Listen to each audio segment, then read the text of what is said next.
বাংলাদেশের সেনাবাহিনীর শীর্ষ পর্যায়ে আরও এক দফা রদবদল হয়েছে। বিএনপি ক্ষমতায় আসার 5 দিনের মধ্যে প্রথম দফা এবং 10 দিনের মধ্যে দ্বিতীয় দফায় বাংলাদেশের সেনাবাহিনীর শীর্ষ পর্যায়ে বড় ধরনের রদবদল হলো। প্রথম দফায় 22শে ফেব্রুয়ারি 6 কর্মকর্তাকে বদলির পর দ্বিতীয় দফায় 26শে ফেব্রুয়ারি আরও 6 সেনা কর্মকর্তাকে বদলি করা হয়েছে। বৃহস্পতিবার সেনা সদর থেকে এই আদেশ জারি করা হয়। দর্শক, সাধারণত সেনাবাহিনী সহ যে কোনো বাহিনীতে পদোন্নতি এবং রদবদল একটা স্বাভাবিক প্রক্রিয়া, কিন্তু জাতীয় সংসদ নির্বাচনের পরপরই এতগুলো শীর্ষ পদে 2 দফায় এমন বড় ধরনের রদবদল সংশ্লিষ্ট মহলগুলোতে নানা আলোচনার জন্ম দিয়েছে। বিশেষ করে মোহাম্মদ ইউনূসের আমলে সেনাবাহিনীর শীর্ষ পর্যায়ের একটি পক্ষের সাথে সরকারের দূরত্ব ছিল ওপেন সিক্রেটের বিষয়। সেই সময় অধ্যাপক ইউনূস ও তার দপ্তরের সাথে যারা ঘনিষ্ঠ ছিলেন তাদের বেশিরভাগকে এখন কম গুরুত্বপূর্ণ পোস্টে বদলি করা হয়েছে। কাগজে কলমে চাকরিতে বহাল থাকলেও তাদের কাউকে কাউকে এমন জায়গায় পোস্টিং দেওয়া হচ্ছে যেগুলো অলিখিত কিন্তু প্রচলিত অর্থে শাস্তিমূলক পোস্ট বলে বিবেচিত হয়। আবার সেনাবাহিনীর এমন বদলির সাথে বৈশ্বিক ও আঞ্চলিক শক্তিগুলোর প্রভাবের সাথে কোনো সম্পর্ক আছে কি না সে প্রশ্ন তুলেছেন কেউ কেউ। সেনা সংশ্লিষ্টরা মনে করেন, নতুন সরকার দায়িত্ব নেওয়ার পরপরই যেভাবে দেশের সবচেয়ে গুরুত্বপূর্ণ এই বাহিনীর শীর্ষ পদ ঢেলে সাজাচ্ছে তাতে একটি বিষয় পরিষ্কার: বাংলাদেশের প্রধানমন্ত্রী দায়িত্ব নিয়ে সেনাবাহিনীর হ্রাস শক্ত হাতে ধরার ইঙ্গিত দিচ্ছেন তারেক রহমান, আর তিনি সেটি করছেন ইউনূস প্রশাসনের ঘনিষ্ঠদের বাদ দিয়ে। বিস্তারিত জানতে চলুন যাওয়া যাক বিশ্লেষণে।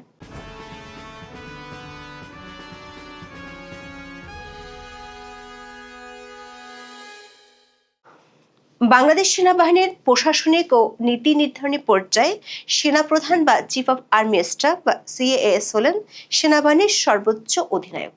এরপর সবচেয়ে গুরুত্বপূর্ণ পদটি হলো কোয়ার্টার মাস্টার জেনারেল, সংক্ষেপে যাকে বলা হয় QMC। সর্বশেষ রদবদল অনুযায়ী ন্যাশনাল ডিফেন্স কলেজ বা NDCর কমান্ড্যান্ট লেফটেন্যান্ট জেনারেল শাহিনুল হককে কোয়ার্টার মাস্টার জেনারেল পদে বদলি করা হয়েছে। অধ্যাপক ইউনূসের আমলে এই পদে ছিলেন লেফটেন্যান্ট জেনারেল ফাইজুর রহমান। 2024 সালের আগস্টে শেখ হাসিনা সরকারের পতনের পর লেফটেন্যান্ট জেনারেল ফাইজুর রহমান কিছুদিন directorate general of forces intelligence বা DGFI-তে ছিলেন। তারপর QMG হিসেবে দায়িত্ব নেন। নতুন সরকারের আমলে লেফটেন্যান্ট জেনারেল ফাইজুর রহমানকে কোয়ার্টার মাস্টার জেনারেল পদ থেকে বদলি করে NDCর কমান্ড্যান্ট করা হয়েছে। নতুন QMG শাহিনুল হক একসময় সেনা সদরের চিফ অব জেনারেল স্টাফ বা CGS এবং সেনা সদর দপ্তরের master general of the ordinance বা MGO হিসেবেও দায়িত্ব পালন করেছেন। বাংলাদেশ সেনাবাহিনীর তৃতীয় গুরুত্বপূর্ণ এবং ক্ষমতাধর পদটির নাম চিফ অব জেনারেল স্টাফ বা CGS। সেনাবাহিনীর অপারেশন, গোয়েন্দা, তথ্য ও প্রশিক্ষণ সংক্রান্ত বিষয়ের প্রধান তিনি। 22শে ফেব্রুয়ারি সেনা সদর দপ্তর থেকে জারি করা আদেশ অনুযায়ী army training and doctrine command বা ARDROC-এর প্রধান লেফটেন্যান্ট জেনারেল মোহাম্মদ মাইনুর রহমানকে সেনাবাহিনীর সদর দপ্তরের চিফ অব জেনারেল স্টাফ বা CGS করা হয়েছে। সেনাবাহিনীতে CGS-এর পরের গুরুত্বপূর্ণ পদটি হলো প্রিন্সিপাল স্টাফ অফিসার বা PSO। সাধারণত সশস্ত্র বাহিনী বিভাগ বা AFD প্রধান হিসেবে তিনি কাজ করেন এবং প্রধানমন্ত্রীর সরাসরি তত্ত্বাবধানে থাকেন। অধ্যাপক ইউনূসের আমলে সশস্ত্র বাহিনী বিভাগের প্রিন্সিপাল স্টাফ অফিসার বা PSO ছিলেন lieutenant general SM Kamrul Hasan. Rakhine corridor এবং নির্বাচন ইস্যুতে অধ্যাপক ইউনূসের সাথে বাংলাদেশের সেনাপ্রধান জেনারেল ওয়াকারুজ্জামানের দূরত্বের বিষয়টি নিয়ে গণমাধ্যমে অনেক খবর প্রকাশিত হয়েছিল। জনশ্রুতি আছে lieutenant general SM Kamrul Hasan অধ্যাপক ইউনূসের খুবই ঘনিষ্ঠ ছিলেন। 22শে ফেব্রুয়ারি লেফটেন্যান্ট জেনারেল SM কামরুল হাসানকে রাষ্ট্রদূত হিসেবে পররাষ্ট্র মন্ত্রণালয়ে ন্যস্ত করা হয়েছে। দর্শক, সামরিক বাহিনীর শীর্ষ কর্মকর্তাদের রাষ্ট্রদূত হিসেবে কোনো রাষ্ট্রের দায়িত্ব পালনে না পাঠিয়ে কেবল পররাষ্ট্র মন্ত্রণালয়ে চাকরি ন্যস্ত করা অনেকটা দপ্তরবিহীন কর্মকর্তা হিসেবে বিবেচিত হয়। Lieutenant general SM Kamrul Hasan পাকিস্তানপন্থী অফিসার বলে জনশ্রুতি আছে, যদিও তিনি ভারত সেনাবাহিনীর সাথে প্রশিক্ষণে most promising foreign student trophy জিতেছিলেন 2015 সালে। নতুন সরকার সেনাবাহিনীর 24 পদাতিক ডিভিশনের GOC major general Mir Mushfiqur রহমানকে লেফটেন্যান্ট জেনারেল পদে পদোন্নতি দিয়েছে। পদোন্নতির পর তাকে সশস্ত্র বাহিনী বিভাগের প্রিন্সিপাল স্টাফ অফিসার বা পিএসও হিসেবে নিয়োগ দেওয়া হয়েছে। সেনাবাহিনীতে সর্বোচ্চ গুরুত্বপূর্ণ 6টি পদের মধ্যে শেষটি হলো অ্যাডজুটেন্ট জেনারেল বা এজি। তিনি সেনাবাহিনীর জনবল ব্যবস্থাপনা, শৃঙ্খলা এবং আইনি বিষয়ের প্রধান হিসেবে দায়িত্ব পালন করেন। 26শে ফেব্রুয়ারি নতুন অ্যাডজুটেন্ট জেনারেল হিসেবে 19 পদাতিক ডিভিশনের জিওসি মেজর জেনারেল হোসাইন আল মোর্শেদকে প্রদান করা হয়েছে। মেজর জেনারেল হোসাইন আল মোর্শেদ একসময় এনএসআই এর মহাপরিচালক ছিলেন। অন্যদিকে মেজর জেনারেল হাকিমুজ্জামানকে অ্যাডজুটেন্ট জেনারেল পদ থেকে এমআইএসটির কমান্ড্যান্ট করা হয়েছে। দর্শক, দেখা যাচ্ছে নতুন সরকার 10 দিনের মধ্যে সেনাবাহিনীর 6টি সর্বোচ্চ গুরুত্ববহ পদের মধ্যে 4টিতেই পরিবর্তন এনেছেন। আবার এসব পদ থেকে যাদের বদলি করা হয়েছে তাদের নতুন কর্মস্থলগুলো অপেক্ষাকৃত কম গুরুত্বপূর্ণ। সেনা সূত্রগুলো বলছে, অন্তর্বর্তী সরকার আমলে সেনাপ্রধান জেনারেল ওয়াকারুজ্জামানের সাথে অধ্যাপক ইউনূসের দূরত্বের বিষয়টি একেবারেই ওপেন সিক্রেটের বিষয় ছিল। এক্ষেত্রে অধ্যাপক ইউনূসের দপ্তরের ঘনিষ্ঠ কর্মকর্তা ছিলেন লেফটেন্যান্ট জেনারেল ফাইজুর রহমান ও lieutenant general S M. Kamrul Hasan.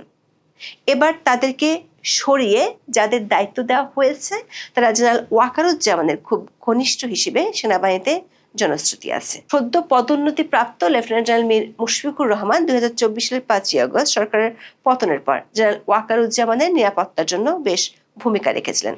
দর্শক, গত 10 দিনে সেনাবাহিনীর আরও গুরুত্বপূর্ণ পদে রদবদল হয়েছে। দেশের সবচেয়ে ক্ষমতাধর গোয়েন্দা সংস্থা প্রতিরক্ষা গোয়েন্দা মহাপরিদপ্তর বা ডিজিএফআই এর মহাপরিচালকের পদে পরিবর্তন আনা হয়েছে। এম&কিউ পরিদপ্তরের ব্রিগেডিয়ার জেনারেল মোহাম্মদ কায়সার রশিদকে মেজর জেনারেল হিসেবে পদোন্নতি দিয়ে ডিজিএফআই এর নতুন মহাপরিচালক করা হয়েছে। আগের মহাপরিচালক মেজর জেনারেল মোহাম্মদ জাহাঙ্গীর আলমকে রাষ্ট্রদূত হিসেবে পররাষ্ট্র মন্ত্রণালয়ে ন্যস্ত করা হয়েছে। মেজর জেনারেল জাহাঙ্গীর আলমের চাকরি পররাষ্ট্র মন্ত্রণালয়ে ন্যস্ত করায় সামরিক বাহিনীর অভ্যন্তরে অনেক কর্মকর্তাই বেশ অবাক হয়েছেন। অন্তর্বর্তীকালীন সরকারের সাথে সামরিক বাহিনীর ভঙ্গুর সম্পর্ক স্থিতিশীল রাখতে মেজর জেনারেল জাহাঙ্গীর আলম বেশ চেষ্টা করেছিলেন। বাংলাদেশ সেনাবাহিনীতে মোট 10টি পদাতিক ডিভিশন আছে। এর মধ্যে কৌশলগত দিক থেকে 4টি পদাতিক ডিভিশনকে বেশ গুরুত্বপূর্ণ বলে ভাবা হয়। এগুলো হলো 9 পদাতিক ডিভিশন সাভার, 24 পদাতিক ডিভিশন চট্টগ্রাম, 33 পদাতিক ডিভিশন কুমিল্লা এবং 55 পদাতিক ডিভিশন যশোর। প্রতিটি ডিভিশনের নেতৃত্বে থাকেন একজন মেজর জেনারেল, যাকে জিওসি বা জেনারেল অফিসার কমান্ডিং বলা হয়। এই 4টি গুরুত্বপূর্ণ ডিভিশনের মধ্যে 2টিতে রদবদল ঘটেছে সম্প্রতি। 55 পদাতিক ডিভিশনের GOC major general J M. Imdadul ইসলামকে ইস্ট বেঙ্গল রেজিমেন্ট সেন্টারের কমান্ড্যান্ট হিসেবে নিয়োগ দেওয়া হয়েছে। অন্যদিকে ইবিআরসির commandant major general Ferdous Hasan সেলিমকে 24 পদাতিক ডিভিশনের জিওসি করা হয়েছে। ভারতে বাংলাদেশ দূতাবাসের defence adviser brigadier general Mohammad Hafizur রহমানকে মেজর জেনারেল পদে পদোন্নতি দিয়ে 55 পদাতিক ডিভিশনের জিওসি হিসেবে দায়িত্ব দেওয়া হয়েছে। এছাড়া রংপুরে 66 পদাতিক ডিভিশনের জিওসি ও area commander major general Mohammad Kamrul হাসানকে লজিস্টিক্স এরিয়ার জিওসি করা হয়েছে। এর বাইরে military institute of science and technology বা এমআইএসটির কমান্ড্যান্ট মেজর জেনারেল নাসিম পারভেজকে রাষ্ট্রদূত হিসেবে নিয়োগের জন্য তার চাকরি পররাষ্ট্র মন্ত্রণালয়ে ন্যস্ত করা হয়েছে। সেনাবাহিনী থেকে স্বাভাবিক অবসরে গেছেন log area commandant major general Mostagousur Rahman. সেনাবাহিনীর সবচেয়ে গুরুত্বপূর্ণ পদ ও ডিভিশনগুলোতে এমন ঝটিকা রদবদল সেনা অভ্যন্তরে বেশ আলোচনার জন্ম দিয়েছে। বিশেষ করে অধ্যাপক ইউনূস ঘনিষ্ঠ এবং আঞ্চলিক শক্তিধর একটি দেশের পক্ষের অফিসারদের অনেকটা ওএসডি করা কি বার্তা দিচ্ছে সেটি এখন বড় আলোচনার বিষয়।